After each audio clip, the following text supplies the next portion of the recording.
So after hearing a lot about GMT in general, let's have a closer look at pyGMT. PyGMT is a Python mapping and plotting tool. It brings a lot of the capabilities of the generic mapping tools from the command line environment into Python. In the background, it is the same code that runs on the command line that is being leveraged through pyGMT. This is not done through system calls, but through a higher level programming interface that the developers of GMT put in place. The goals of pyGMT are to make GMT more accessible to new users. If you watched the previous videos on GMT, you will have seen that there are a number of fairly cryptic command line arguments. The session management is perhaps not very transparent, and how the layering of data works is perhaps also not very clear. So the goal here is to lower the entry threshold for people who already use Python for their programming to simply use an additional library without having to deal with all of the command line business, and use Python native data types, as we're seeing down here, work on NumPy arrays, pandas data frames, and Xarray data. pyGMT wanted to build a Pythonic API for GMT. So again, that Python programmers feel comfortable using this library. It interfaces directly with the application programming interface of GMT that's written in C, using a library called C-types. So there are no system calls. pyGMT isn't just assembling a system call to GMT coastlines with all of the command line arguments, but is making proper use of the API. It provides a rich display in the Jupyter Notebook environment. The base class for pyGMT is figure, that handles all of the GMT plotting. You can use all the various plotting methods in this class to add elements and preview the figure using show.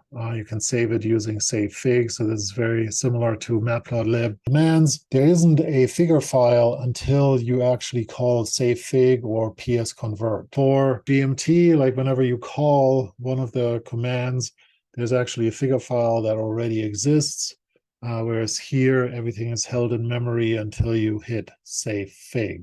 Very basic example here is you import pyGMT figure, you create your figure, call base map or a region that is global here in a Mollweide projection that is W, that is 7 inches wide, and you want a frame on it, and then you save it as my figure. There are many other methods that are familiar from prior examples, for instance, grid image or contour coast we've looked at, color bar, etc. This is a very long list. This does not include all of them, and this keeps getting expanded as pyGMT is lifting more of GMT's abilities into the Python environment.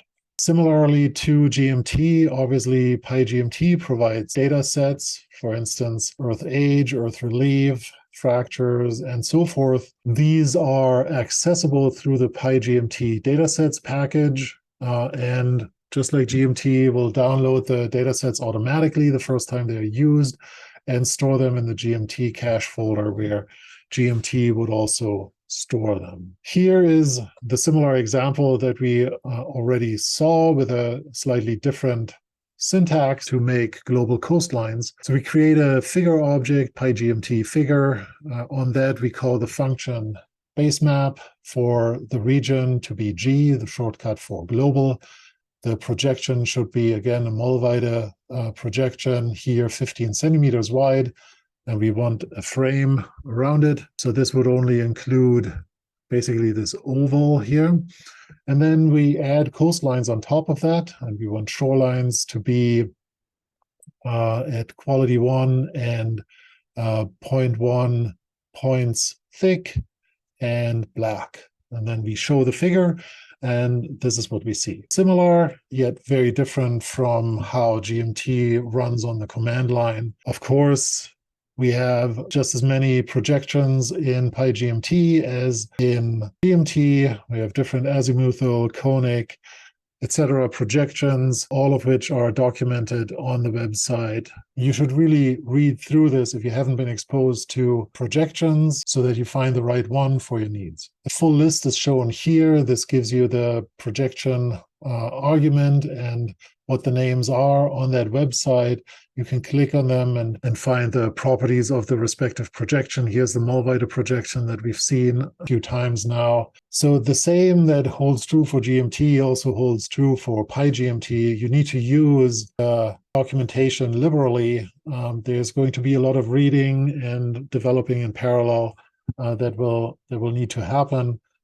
Because there's just so much information and so many choices to make. But that is totally normal and part of the learning process of a really, truly powerful mapping tool.